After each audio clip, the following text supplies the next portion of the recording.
On the Reconciling Marriages with Coach Jack podcast, Christian psychologist, author, and relationship coach Dr. Jack Ito will help you to build and restore your marriage.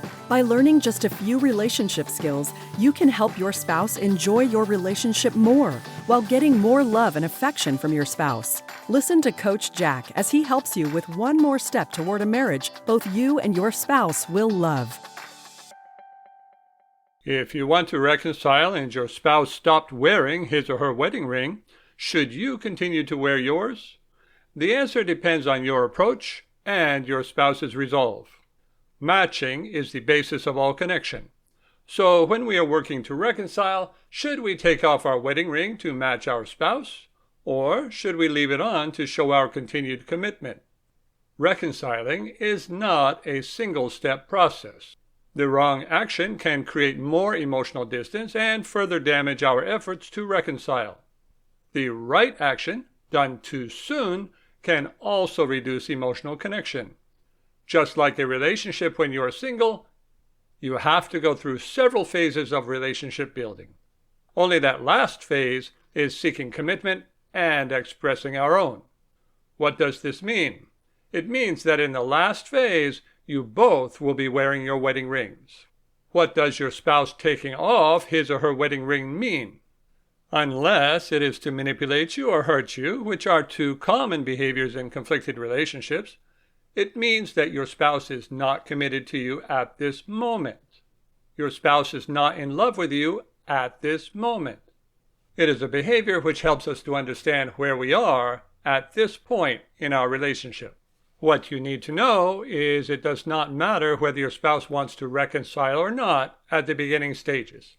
No one ever does. What matters is that you build up to that stage where he or she does want to reconcile.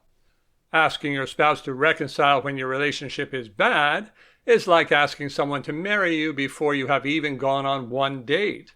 That is moving way too fast. For me, a spouse taking off their ring is much more helpful than a spouse who continues to wear his or her ring, but has the same thoughts and feelings as the person who doesn't.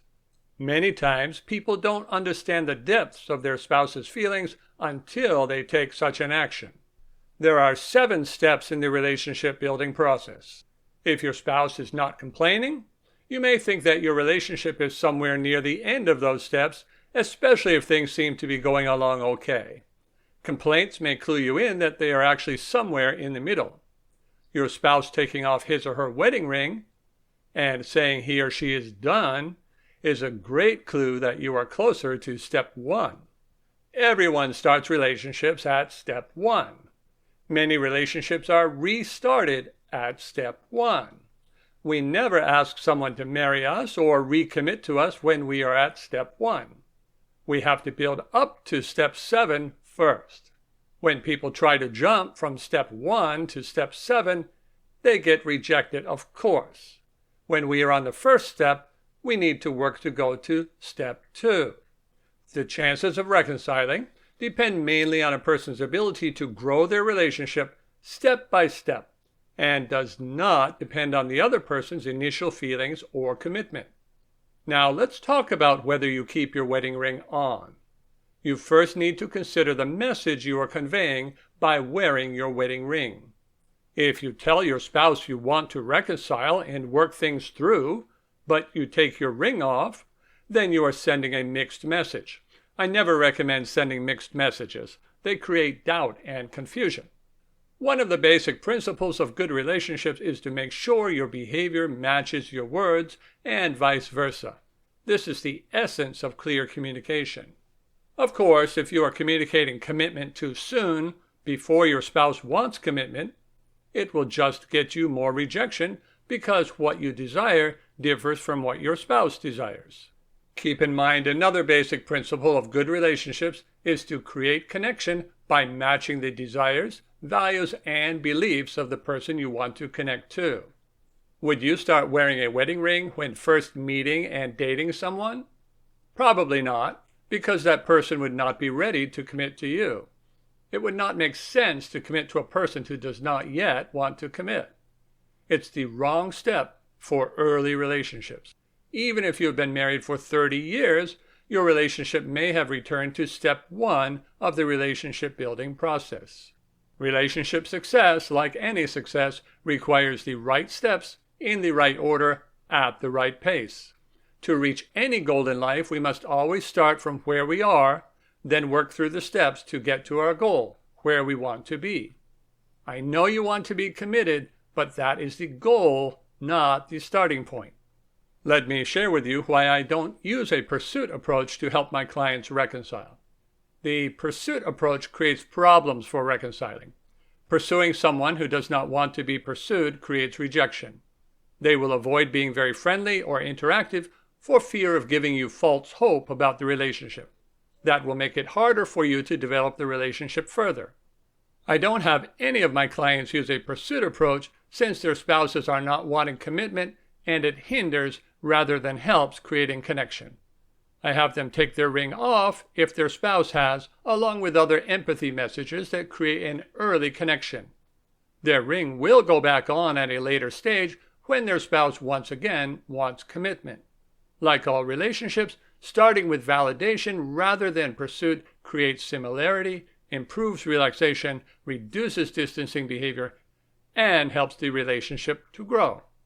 On the other hand, if your spouse is actually wanting your commitment, then both pursuit and wearing your wedding ring makes sense.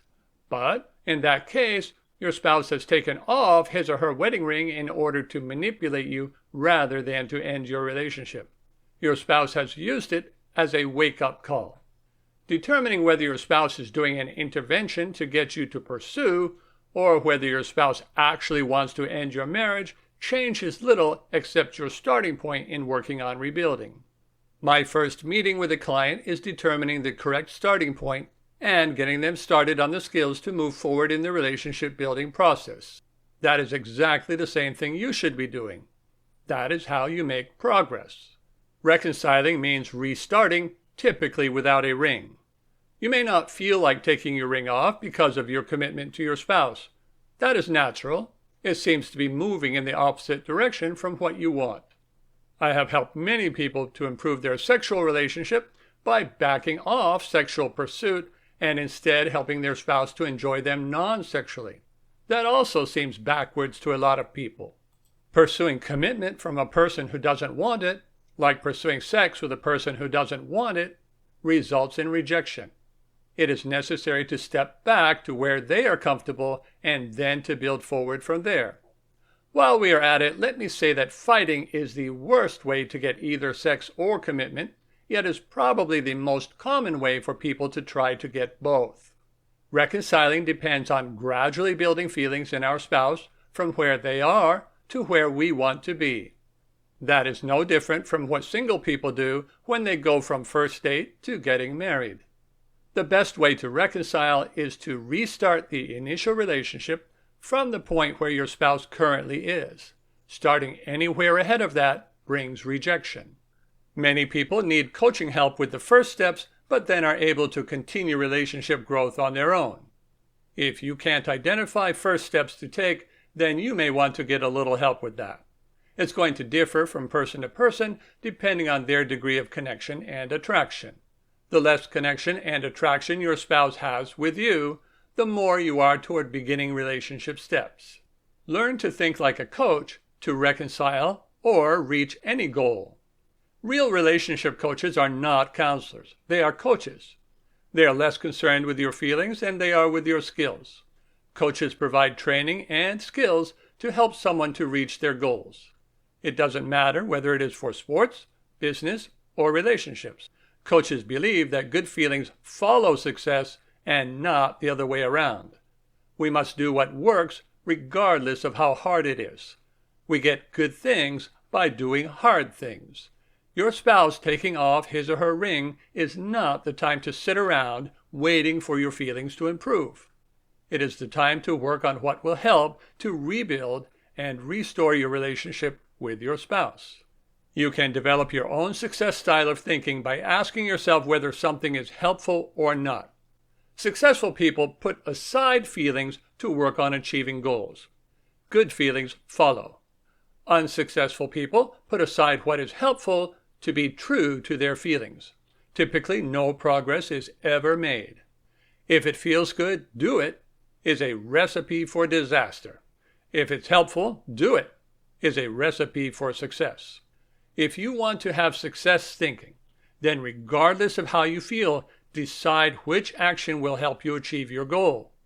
And then, regardless of whether you feel like taking the action, take it if it is a helpful one. More specifically, in this case, two important questions to consider are: 1. Will wearing your ring help make your spouse more relaxed with you or avoid you more? 2. Will wearing your ring help your spouse to feel that the two of you are similar or that you want something that he or she does not? When attracting and connecting with others, we need to consider their perception of our behavior. Wearing a ring with a spouse who doesn't want to do the same is like wearing clothing in a nudist colony. Is there ever a good time to keep wearing your wedding ring? Yes, there is. If your spouse is not wanting to leave you, keep wearing your wedding ring. Our spouses can have emotional struggles and do hurtful things, like taking off a wedding ring. That doesn't mean they want to end the relationship. Your spouse may recover and regret taking off his or her ring. But if you also did that, it would escalate the situation by your rejecting your spouse. We must be committed for better or for worse and show that unless our spouse has consistently and seriously wants to end the relationship. Even then, we stay committed, but don't necessarily show that. Instead, we match where they are in an empathetic way so they will relax with us rather than fight us. Then we rebuild the relationship from there. Building your relationship does not entail convincing your spouse to do anything. It just entails rebuilding attraction and connection just like you originally did, while also using good boundaries. Never try to problem solve or work together with someone who has an opposite agenda from you, or you will just create conflict. A lot of people wrongly believe rebuilding takes two people agreeing to work on their relationship. Their belief prevents progress. Unfortunately, that is why so many people give up on building their relationship when they don't have to. Think relaxed, friendly, and similar if you want to start or repair a relationship with anyone. Whenever our emotional expression gets ahead of the other person's feelings, it will result in stress and resistance. This causes relationship improvement to stop or go backwards. Taking off your ring can help your spouse to relax with you, especially if you are combining it with an empathy message and friendly non-pursuit behavior. That is important for increasing positive time together. Taking off your ring may feel like a step backward, but when we run into obstacles, we have to back up in order to get around them and go forward again. For your own sake and your spouse's, memorize this. Unwanted pursuit brings rejection. Being relaxed, friendly, and similar brings connection. I want to say that again. Unwanted pursuit brings rejection. Being relaxed, friendly, and similar brings connection. Your ability to do that is a much better predictor of whether you can reconcile than how your spouse feels about you right now or what your spouse has decided to do. You, like many others, can start your relationship moving in the right direction today. If you would like me to help you get started, see the Reconnections coaching package on my website. Thank you for listening to Reconciling Marriages with Coach Jack. Visit CoachJackIto.com to learn more skills for reconnecting with your spouse and restoring your marriage.